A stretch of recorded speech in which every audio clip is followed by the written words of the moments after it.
Welcome to masterclass number 1 of our non-funded projects series.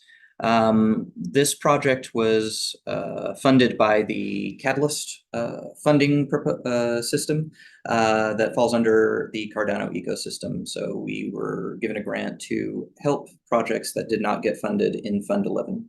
I'm really happy to go through this because I think from what I've seen, Cardano is a really great place to operate and to grow. And getting over this hurdle of understanding the Catalyst system and being able to navigate it in order to get successfully funded for projects that help the overall ecosystem is a really important thing. So without further ado, we'll get started. We did a little initial research that was based off talking to multiple projects that had not gotten funded in Fund 11. And this is one of the classes that came out of that research, the idea of once you realize that you have not gotten funded, and that is the majority of people who submit a proposal to Catalyst, what do you do next? And how do you avoid feeling like you've been let down, like your project is not going to move forward, but instead be able to move on to the next thing? So more than 920 projects applied for funding through the Catalyst program's Fund 11, and that's pretty typical. More of those would have never finished the application or would not have gotten onboarded fully or understood what they needed to do. Or maybe they found out about it too late in the deadline, which was the case for some of ours, or maybe they chose another ecosystem to focus on. But regardless, 920 completed applications came in and only 300 received the minimum amount of votes to qualify. So if you are in that situation, what do you do now? In this course, we'll focus on what a project team can do to keep going, to build on their presentation, to improve their future chances of getting funded. We'll talk about first what makes a project get funded within the Cardano and specifically the Catalyst funding measure. We'll talk about what project teams should do before asking for funds. What is the setup that you can do to be more successful? We'll talk about how a proposal can be seen by the right people.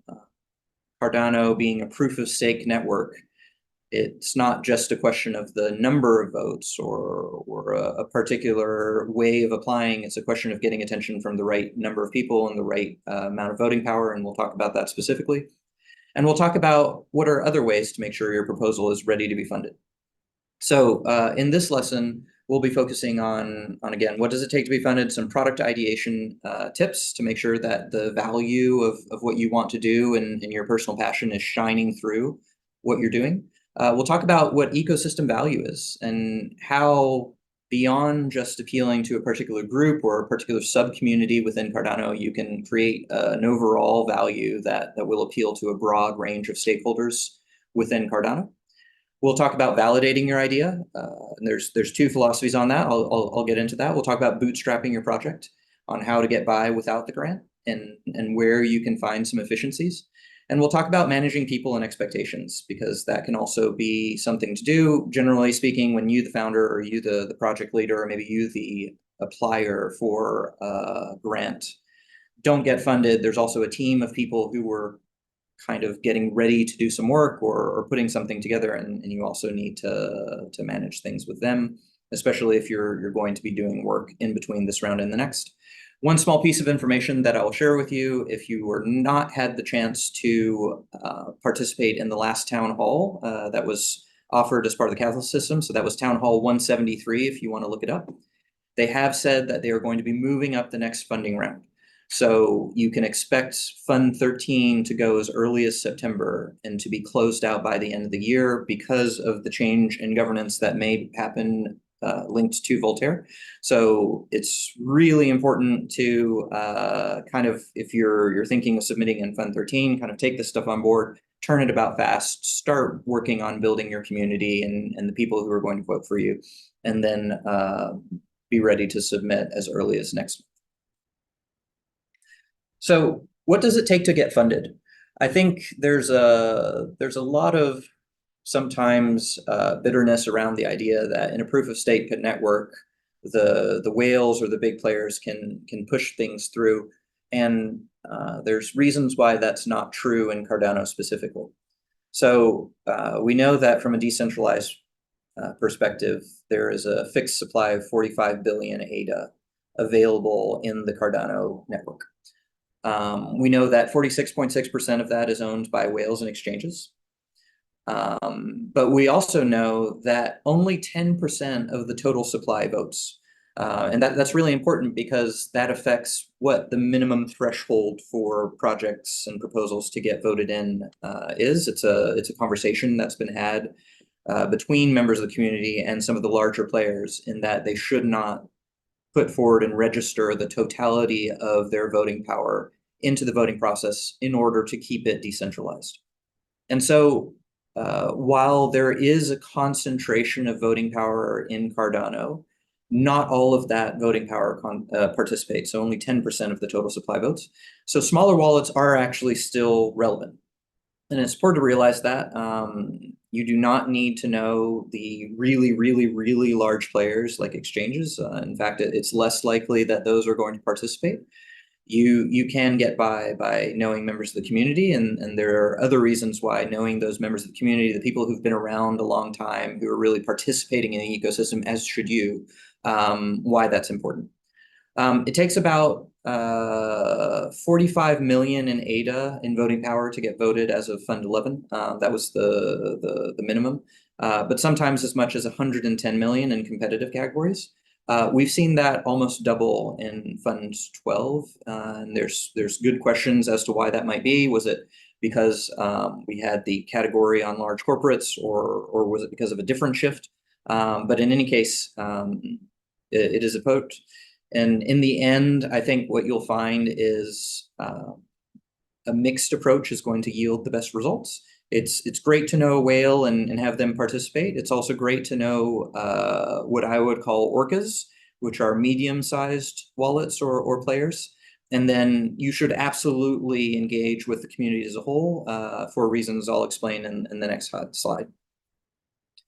So the image on the right is from an old story, which is called The Lion and the Mouse. And it's the story of a lion that had a thorn in its paw. And a mouse came and took that thorn out of its paw, and therefore the lion protected it. It's a story they tell to children to explain the fact that you do not have to be a lion to have the backing of a lion. And you do not have to have an enormous wallet to be connected to an enormous wallet. It's important to remember that Cardano is an ecosystem, not a company. It is a patchwork of projects and players and all those people coming together. And you never know who you might be talking to. So the first thing most people will tell you when you go to a Cardano event, when you meet people, is how long they've been in it. I know some people who've been participating since the very beginning, or Fund 2, or thereafter, and some are new. And that doesn't really tell you anything about how much they have in their wallet, but it does tell you something about who they're connected to, who they have experience with, and how trusted they are by the ecosystem. Someone might not personally have that much voting power, but they could be a long-standing and respected member who is connected to the bigger players. They may also be a deep technical expert who is trusted by others to assess your project and team. So in spite of the fact that if you look at the numbers, since the average project is getting voted in by somewhere around 200 to 400 wallets, and since the minimum threshold for getting voted in is about 45 million ADA, it would stand to reason that the average amount of ADA in each of those wallets was 220K. But there may be someone who only has 500 in their wallet, but who is bringing in a player with 1 million, 2 million, 40 million ADA, who would get you over the threshold. So don't make the mistake of thinking that the size of someone's wallet is determining their importance within the ecosystem. It can be quite the opposite. Why do some projects not get funded? Obviously, the main reason that people would not get funded would be that they weren't aware of their project. All the projects do go into idea scale, and that is a tool that allows projects to be regrouped by themes and by tags to get commented on by the community, and there are community reviews that help get around that. But again, if you are one project among the 920 that submit or more, there is a chance that you will not get seen. It could be because a project didn't get enough feedback. I think one of the things that you'll learn in the marketing presentations that we've done, and by the way, we've done a series of presentations for Cardano, and all of them are contained in the Decentral House YouTube. So if you search for Decentral House on YouTube, you will find all the presentations we've done, and we've done some on marketing. And one of the things that you'll really see from a marketing perspective, which is ultimately whether you're going to attract people who are going to be able to vote for you, right? Little things make a huge difference in people's perception of value. And so if you didn't, before the craziness of voting happens and when everyone's trying to get their project forward and you're drowning in messages from people on Ideascale, on Twitter and others, if you didn't get feedback from people in the calm before when they were able to give you honest and well thought out feedback and you weren't competing with a lot of voices, you might have missed the one little detail that it didn't seem so important to you, but seemed really important to the people who could have voted to you. So it's really important to get feedback on your projects, and that's the best way to improve it, not just from maybe the aspects that you think are important, but from the aspects that the people who would have voted for you are important. You didn't attract enough wallets, so that could be another reason. Again, on average, people who got it voted in got between 200 and 400 wallets. It's a little less in Fund 12. It was closer to 150 wallets was the minimum. But remember, no matter the size of the wallet, Cardano is an ecosystem, and so each of those wallets is connected to other people. And the best thing that could happen for you is for someone, regardless of the size of their wallet, but who's really influential and connected to the community, votes for your project or sees your project and gets excited and then starts talking about it with the people that they're connected to, and word of mouth spreads. And having a really tight project and having reached out to the people and participating in the ecosystem is the best way to do that. It could be that you didn't attract enough voting power. I think, especially if you participate in groups of friends who maybe aren't the biggest wallets or the biggest organizations in Cardano, you could get a large number of people supporting you, but you also need to make sure that the interests of the ecosystem as a whole are represented. And that might mean getting to know some of the bigger players on Cardano. It might mean that you need to find a way to create value for those bigger players. And we'll talk about that later in the slides. It could be that you were in a crowded category. We'll look at some specific numbers later in the presentation, but there is a big difference between the different categories that you can submit to on Cardano. And I think it is important to realize how that is going to affect the type of competition that you are facing and what you need to do to win. You could be in a competitive category within Cardano, especially for some of them. Getting enough votes may not be enough. So there's a limit on both the minimum threshold of getting approved as a project, but also a limit on funding for each category. And if other projects in a similar category to you get more votes, then they will get preference when it comes to receiving funding, and you could get forced out of the category if you were too far down. And it could also be that you didn't form the right partnerships, right? Again, going back to those larger organizations within Cardano, the people who've been there for a long time, understanding that getting to know them will connect you to a wider pool of possible voters, and maybe people who specialize in the type of project that you want to put forward, and therefore would be really excited to not just vote for you, but talk about your project and share about it. So what can we do about each of those things? So again, take a look at it, right? So it's people weren't aware of it. You didn't get enough feedback to refine your project, make it attractive. You didn't get enough wallets. Within those wallets, there wasn't enough voting power. You're in a crowded category, you're a competitive category, or you didn't form the right partnerships. So what do we do about it? We solve each of those problems as cheaply as possible while we're waiting for the next round. And that's what we're really getting at. It's really that operational and entrepreneurial process of figuring out what were the things that we could have done better, and going about doing those things.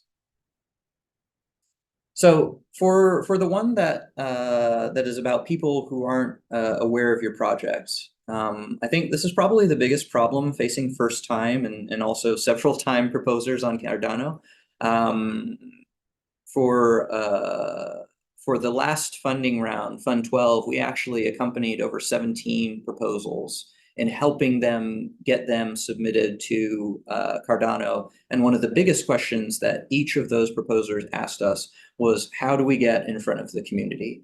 How do we get in front of the right members of the community, right? Especially if you're doing something specialized that might not easily be understood. How do we make sure that the people who are most interested in this are seeing it?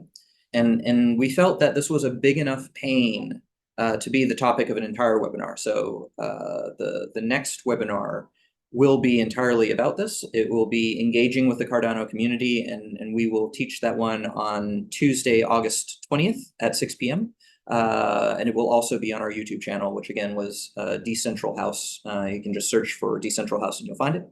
And that will be focused on reaching a wide audience. But what we're going to dive into a little bit in this lesson, is how do we reach a specific audience that is interested in a project that can give us feedback on our project, and getting that idea validation now, today, before the madness of the funding round, in order to get that really polished proposal that's going to win. So one thing to start right now, regardless of what your status is participating in the community you want to be part of, right? The Cardano community. And that comes down to being active. It's going to be easier to talk to people now that the pressure of getting votes is off. And again, Fund 13 is just around the corner, so I would encourage you to move forward now. I know the Catalyst team is actually between funding rounds, so they've done the last town hall of Fund 12, and they're doing some retrospectives in preparation of Fund 13. But there's still people around, there's still people in channels. You can reach out to people on Twitter, on the several Discords. You can find the Telegram channels that talk about these things. I would immediately reach out to those. Look at the recordings of the past town halls, understand what's important to the community. You can get some really rich discussions that happen between community members and people like the Cardano Foundation or members of the IOG team who run Catalyst. And even some presentations by Emergo and other successful projects and completed projects on the system. Do ask questions and participate. It's not just about acquiring knowledge. I know some people absorb knowledge easier by reading FAQs or going through documentation, but people understand what you care about by the questions you ask. So it's really important to engage with the community and also let other people share their knowledge. I had a really good mentor when I was younger who always said, the worst thing that can happen from hearing the same thing a second time is that you can learn a different way to pitch it yourself. You should find out who the other active people are and where your interests overlap. Again, think of the lion and the mouse. Those people who have been around for a while, who are connected to many people, will be connected also to the people you want to vote for you. And they can point you in the right direction that will tell you who is interested in what you're doing and how can you save time in those few weeks you have during an actual funding round. You should ask them what socials and news sites they get their information from about Cardano, where are they following, who are they engaging with, and then join those groups and be seen and heard so people know what you represent. Ultimately, people are more driven by stories and by general understanding than they are by facts most of the time. So giving people time to get to know you and who you are and what you represent and what you stand for and what you care about is going to put you in what in marketing is called front of mind. So the first person that they think about when certain topics are discussed, which can be really important if the reverse is happening, right? If those big voters are asking around and saying, who can I talk to or who can I support who is trying to bring this thing I need to the Cardano ecosystem? So again, talking to many people and being focused and upfront about what you care about is really important. You should ask people what they think is missing from Cardano, right? And what is missing from different programs before even telling them about your project, because you may find that there is an angle or an aspect or a way of turning what you're doing that is really important to a lot of people. And you should listen as much as you speak. Some people would tell you that you should only listen and not speak, which is called being a lurker. But actually, in terms of convincing people to help you and in general doing sales process, 50-50 is better. You don't want to give people the impression that you're only there to listen, that you have nothing to offer, but you should also offer your help and offer talk about what you're doing, and let people know that they need you need their support, because people actually like to help each other, especially in a friendly and outgoing ecosystem like Cardano. So the question number one that you should ask yourself, and this is something I learned the hard way, especially in publishing, is who are you building for?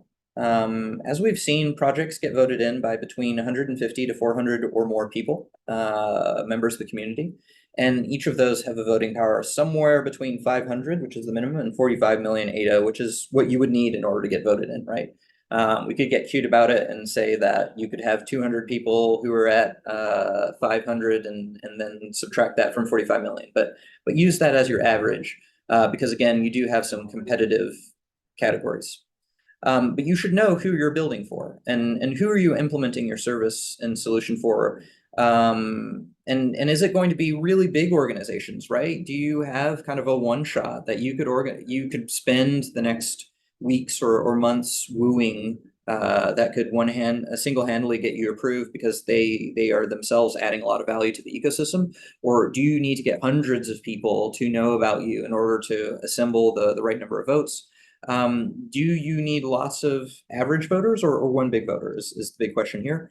Once you know who you're building for, at least in theory, you should try to go talk to those people. I think the advent of ChatGPT has made it possible to tell ChatGPT, hey, act as this type of person, and have a conversation with them where you try to pitch your project to them, and ChatGPT comes back to you with impressions and feelings, but it's not going to match perfectly the value of having a conversation with a real person who represents the person you think you're building for.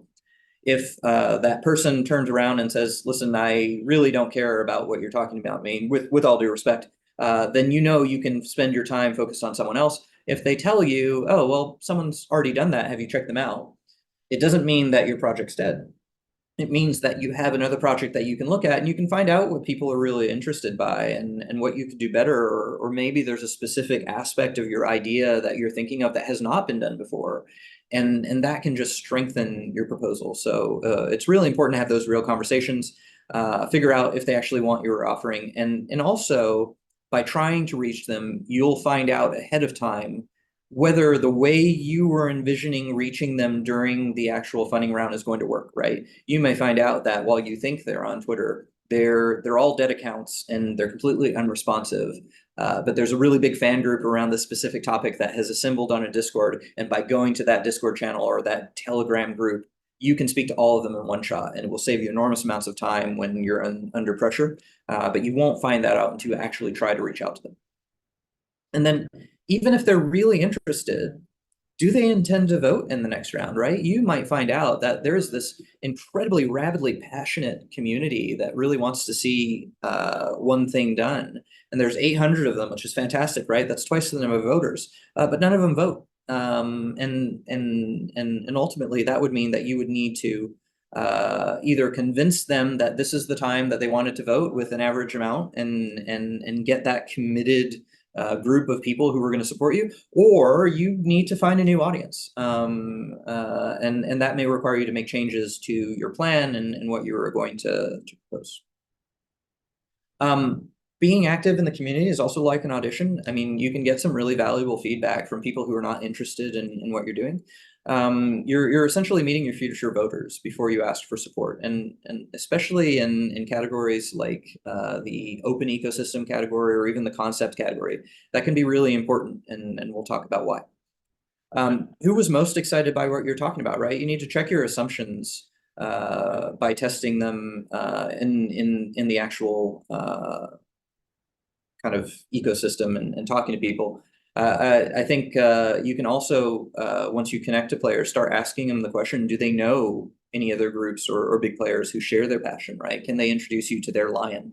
Ask for a friendly introduction, especially in the time between funding rounds when it doesn't feel like you're trying to ask for something and really get them to commit to something. It's going to be a lot easier for people to just say, yeah, sure, I'll make a three-way introduction by email or on Telegram.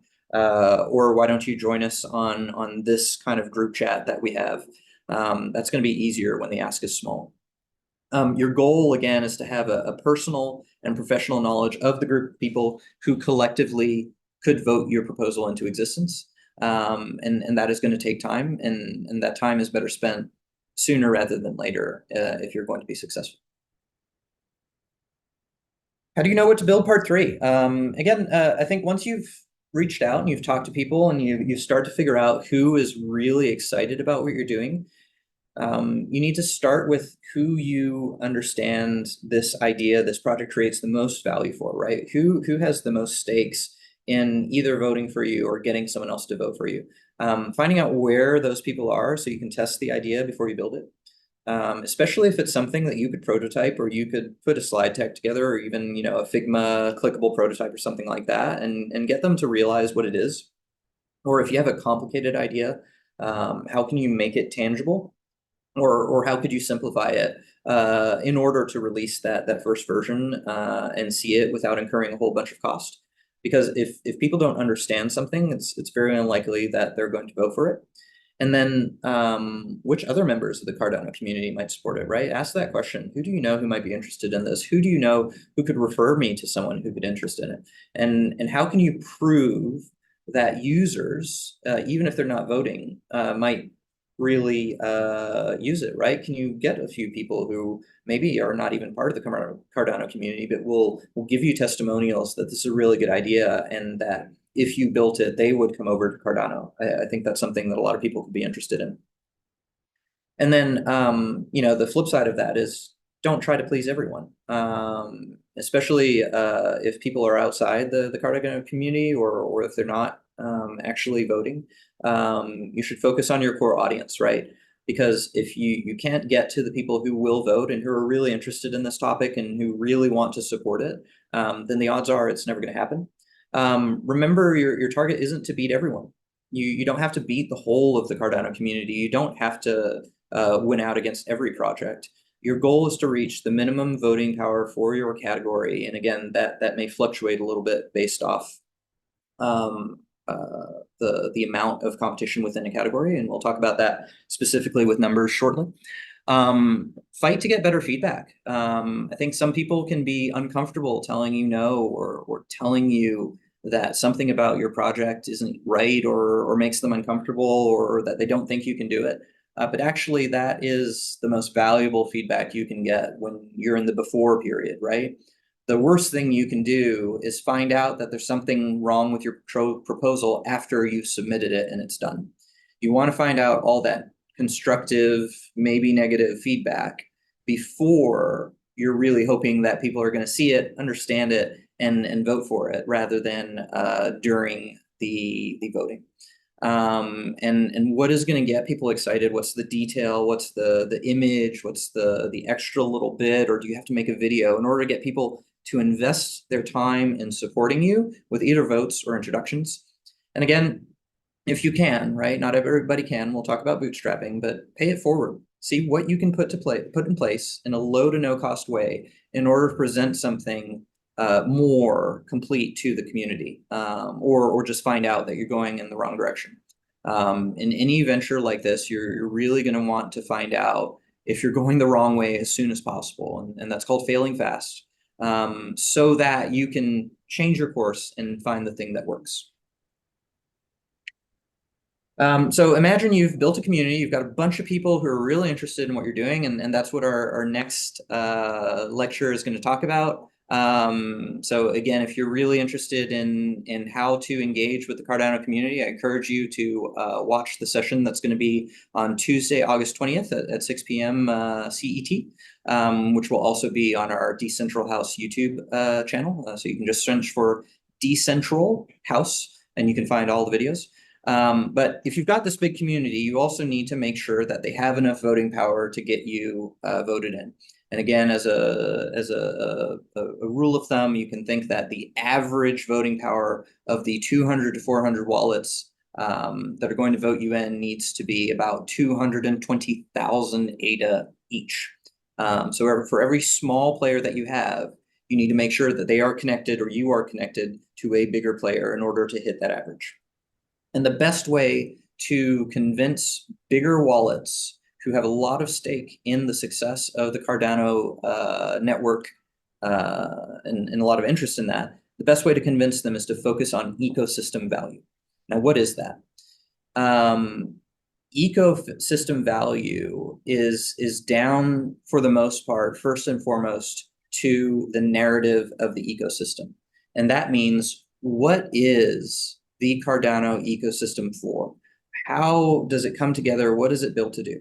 And when we think of that, and you think of the materials that are produced about the Cardano ecosystem and the storyline that we give, we generally know that Cardano is a more academic, more deliberate, more secure, more thought out network, which is meant to appeal to larger institutions and act as a kind of inclusive blockchain for good in the space. And so whenever we think of really large organizations like the UN or UNICEF or governments or others who might bring a whole bunch of adoption to the Cardano network, who might be attracted to that more steady and thought out and reliable way of approaching developing an ecosystem, anything that reinforces that story is going to make it easier for the Cardano ecosystem as a whole to draw people who are interested in that story in. And anything that distracts from that story or weakens the story is going to push that value away from the Cardano ecosystem. So when you're putting yourself in the mind of one of the bigger players, narrative is really important. The other thing that's really important is driving meaningful transactions on the ecosystem, right? So we know that the treasury of Cardano is funded by at least partly transaction fees, which are then fed back into this very funding mechanism. So at least today, I think the last time I heard a number, 10% of the funding for the funding round that you were applying for is coming from transaction fees. So anytime your project can generate meaningful transaction fees, right? Ones that are not just clickers, but that are driving value and meaningful action on the chain that is sustainable, that is going to be appealing to large wallets. You should look at, and again, speaking to people is a really great way to do that, especially if they're builders and organizations who've been around for a while or who have built core systems within Cardano. What are the unsolved problems that need to be solved in order for better narrative and more meaningful transactions?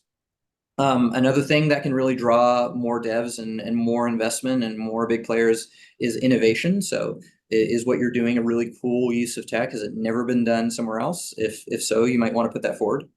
Is it supporting serious builders, right? So if you have a really big player in the Cardano ecosystem, probably the value of their portfolio is linked to real meaningful use cases being implemented on Cardano. And if you are supporting the builders who are building those real meaningful use cases, you yourself are increasing value. And then this is a harder thing to measure and something people don't generally talk about. But if you look at it from a holistic standpoint, which means taking in all the different things that can play in this, does your existence on the Cardano ecosystem make having either the main token or one of the sub-tokens on the chain more valuable, right? Is it more useful? Is it going to have more appeal for people? Are people going to know about it more and want to use it? Will it increase the value of the token? When Storm Partners in particular thinks of creating ecosystem value, we generally think about it in terms of three channels, right?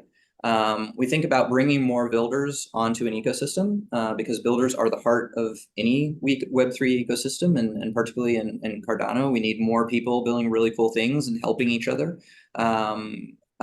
Builders who create utility then attract users and liquidity to that ecosystem, which is good for all of us. And then builders who create innovation attract other builders because they want to work on cool projects too, and they want to work for ecosystems that support cool projects. And they also attract investors. I think hype can be used negatively, but hype on really cool projects that are doing innovative things that are aligned with narrative can also be a great thing that bring a lot of funding into the ecosystem. And generally speaking, from a risk standpoint, if a big investor wants to invest in an ecosystem, they're not just going to invest in one project. So when you bring in one really cool project, you're almost ensuring that someone will invest in many projects in an ecosystem. The second category we look at is bringing more users, right? So most ecosystems need more transaction fees, and in Cardano specifically, percentage of those transaction fees go back into the funding mechanism to make it sustainable. One way to get them is to get many retail users. And generally that's more applicable for a kind of faster and less stable ecosystem than Cardano. But another way is to onboard really large accounts. And so bringing in those large institutional players who in one player are going to have thousands of employees and maybe hundreds of thousands of transactions can be a really good way to bring in interest into an ecosystem, which then allows many smaller projects to kind of come in and add value to that. So that can be really important in Cardano. And as we saw in Fund 12, that has direct value to the funding mechanism of the ecosystem, since they created a category to support that. And then the last thing is stronger structure. So if you see something that is not working or that has not been built out in terms of how the ecosystem is working, it's a great idea to fill that gap, right? So how can you help Cardano scale to new countries or build new communities? I think that's always a popular topic, but how do we do it in a meaningful way that creates value in those other two categories? How do we improve governance? How do we share education? How do we help people participate? How do we smooth internal processes, right? Don't just be frustrated with something or think that something is there, then find someone to actually build that thing or do that yourself. I think for most of the successful entrepreneurial projects or projects that have been built out by people, personal frustration with the project, with the process, and wanting to help solve it is one of the greatest motivators I've seen for building really cool things. And then creating software, whether it's a dApp or a more traditional piece of software, to solve governance and operational challenges. Again, when you think of a decentralized ecosystem like Cardano is, where people not only have structurally set it in place to make it democratic and to allow participation, but are also refraining from actions that would create centralization. Sometimes that means the system needs to bear the strain that a more centralized organization would otherwise be there, simply because people are holding back from forcing things through. And so we talked about in the first bit on why a project might not get funded. We talked about some ways to strengthen your project so it is more fundable. And then we talked about ways of creating ecosystem value so that the bigger wallets, the more institutional, the longer term players would really see the value in your project and what makes you special and working on it. That really brings us to the point of, you had an idea. For whatever reason, it didn't get voted on. And now you're left in the space between the previous fund and the next fund with two choices. You can wait and do nothing. And usually if you're passionate about something, you want to move forward. So I think most of the people who are watching this are not in that category. Or you can try to move forward in the ways that you can based off your means and based off what's available to you. And that's ultimately what bootstrapping is, right? It's doing things by your own means. And I think one of the first pieces of advice I always give to founders, and I always give to people who want to build something, is think hard before you cut yourself off from your existing sources of funding, right? So if you are still working part-time or you're still full-time employed, before submitting to a funding mechanism like Cardano or others, don't quit your day job. And I say this also in one of our startup advisory classes. Use the period while you're supported, obviously not while you're working, right? You still want to be loyal to your employer and do the right things. But in the time that you might have dedicated to leisure or to other activities, use that time while you're still supported to do the things that don't require funding, right? When we talk about talking to people, when we talk about engaging with the community, a lot of people just do that for fun, right? So I think it's really important to use this moment where you're still got some sort of structure supporting you to do the things that don't cost money, sacrifice time instead of money, and later on, once you've gotten funded, then you can use money to catch up on time. You should talk to realtors, people who own moving companies or work with moving companies. You can talk to chambers of commerce. You can talk to professional associations. And you can talk to other business community members. And the simple reason is that as you found out through not getting funded or by knowing people who didn't get funded, disappointments are a daily reality in the world of business. And that means that there are other businesses that are going out of business. And when people go out of business or when they move to a different country or when they change offices and they can't take the old stuff with them, it's a great opportunity to pick up cheap or free equipment. You can also work with people who are passionate about your project, and they're willing to work against the promise of future reward. I think these two things of getting free equipment and getting free help, even if it's against a future promise of funding, is really important for anyone who's bootstrapping. And I wouldn't be ashamed of it. Rather than be ashamed to ask for free support, free stuff, free office space, free soft drinks from a local company that wants to get a little advertising, ask for that stuff. Because if you are passionate and you are doing the previous stuff, which is really about making your project more valuable, then the people who are supporting you and who are helping you with this stuff are actually going to be proud in the long run of having supported you in doing these things. You should look for opportunities to trade work or in-kind support for someone else's, right? We talked about making prototypes and we talked about making mockups. If you intend to do something for the Cardano network or for people within the Cardano network, find someone else you can do that thing for. And even better yet, get paid for it and bank some of that away to support you in your project. I think a great way to prove that you can do something is to go out and do it. And if you can do that without damaging your savings or your situation, that can be a really great way to strengthen your future proposal with evidence that this is something you can do and you can do it better than anyone else. You should look for opportunities to chain deals together. I know a really good entrepreneur who told me a story about, and it always makes me laugh. But there was an office that had gone out of business, and the owner of the property wanted to get their furniture out. And so they were offering the furniture for free, but only if someone could come pick it up at a specific time on a specific day. And so that entrepreneur also knew that there was a hardware store that would allow you to borrow a truck for an hour if you bought something in the store that required a truck to transport. And so he went to the hardware store and bought the ladder. And then he used the truck to go pick up the furniture. He transported the furniture back to another location that he'd gotten more or less for free, dropped it off, returned the truck, and returned the ladder. So in the end, he was able to get the furniture, the use of the truck for the cost of gas and time. And that's a really great example that always makes me think of the ways that a great entrepreneur can push the envelope a little bit and get what they need in order to get started when it might not always be possible. And then the rule of thumb is when you don't have money, but you have effort and daring and time on your hands, negotiate everything. And when they tell you that the price is set, just go ahead and negotiate anyway. The worst they can do is tell you no.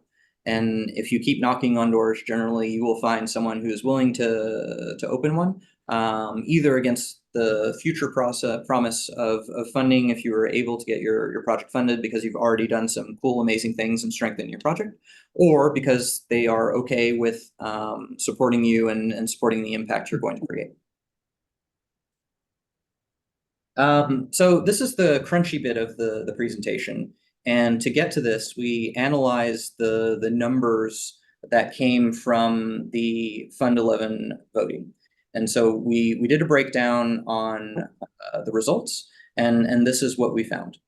Across 900 proposals, 920 proposals, obviously only 1/3 got voted in, but the percentage of funded projects varied greatly depending on the category. And as you can see here, for open source development, as well as system, but that's a different story. So open source development, where people are building open source projects for use by the Cardano community. That is the easiest in terms of numbers of projects who submitted versus numbers of projects who got funded. That is the easiest category to be in. And that makes sense, right? That there are fewer people who are willing to do things out of the goodness of their own hearts for the benefit of the ecosystem. And there is more willingness by the ecosystem to fund that type of effort that will be useful to everyone. The important thing to keep in mind, though, when you're considering what category to propose to, is that you participating in the ecosystem and being behind a really cool piece of open source development is a really great way to get people to support your project in the next round, even if it is not, in that case, open source. So keep that in mind, that by and large, the open source developer section not only gets funded more frequently or voted and approved more frequently, fewer projects don't get funded because of running out of budget, and more projects get funded.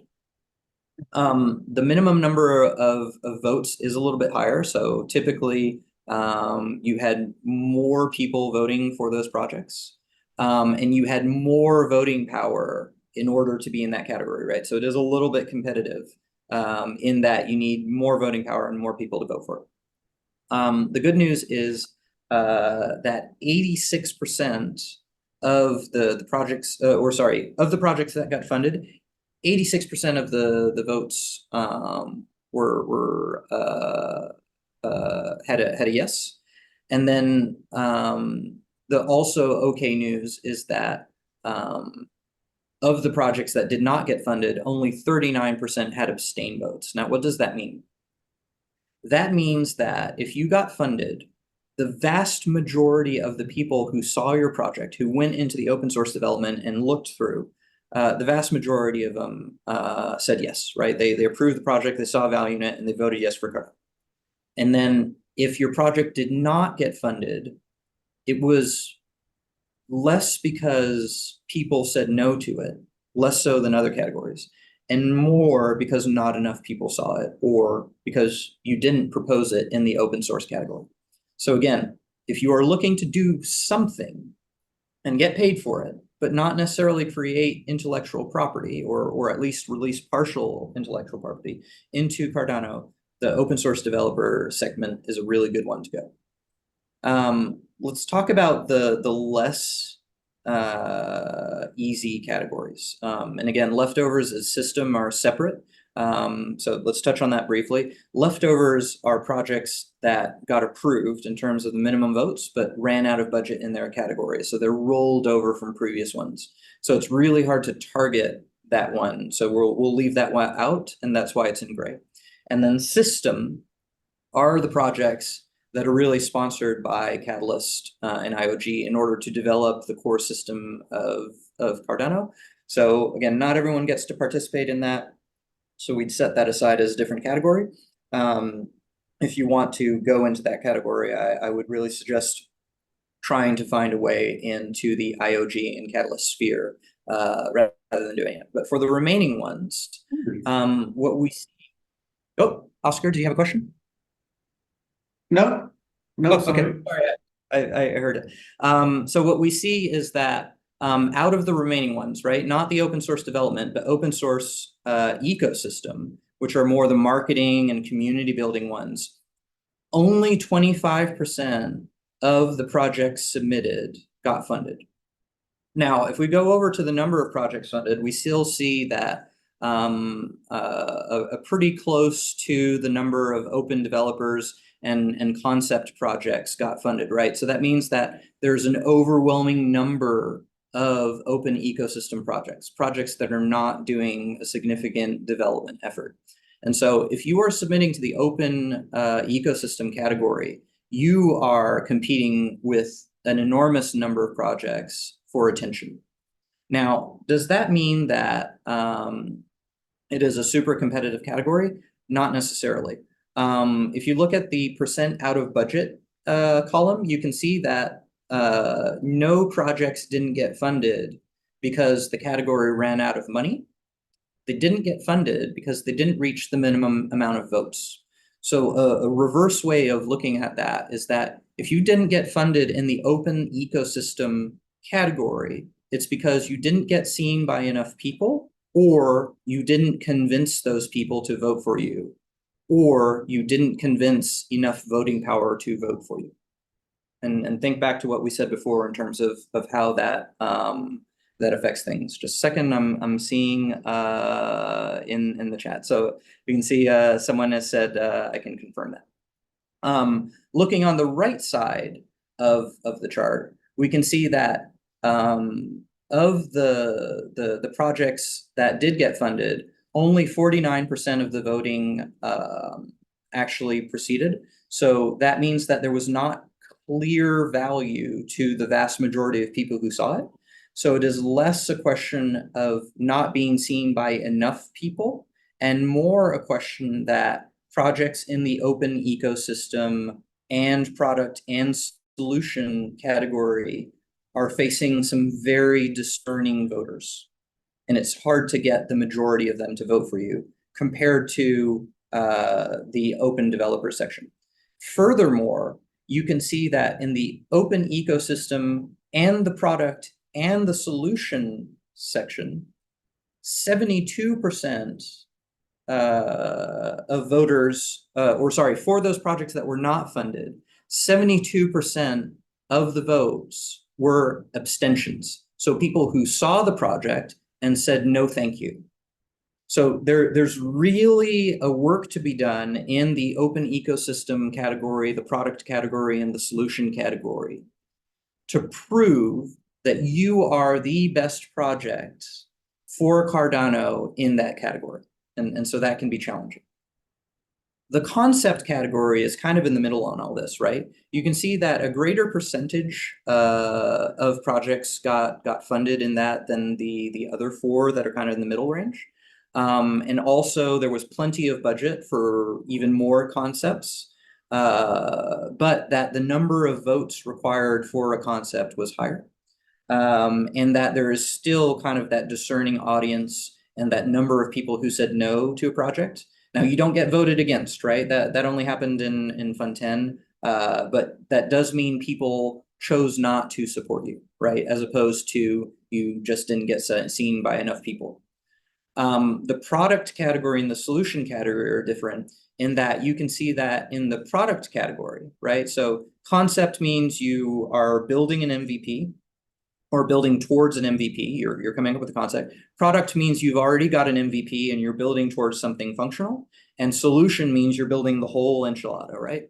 So in product and solution, not only did not many people get funded compared to who got funded, you can see that in product, over a third of projects that didn't get funding was because they were not competitive against other projects that got enough votes in that category, right? The category ran out of money.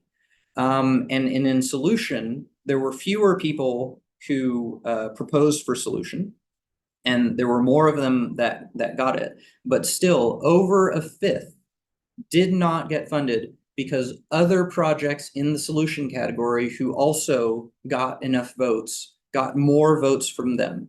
So whereas in open ecosystem and concept, it is enough to get the minimum number of votes. In product and solution, you're actually competing against other proposals in the same category. And not only that, in order to get approved, if you look in the minimum voting column, you can see that you needed to get 13 million, 12 to 13 million, 13 million in the case of product and 7 million more in the case of solution. More voting power, more ADA backing it in order to get approved. So hopefully, depending on the category,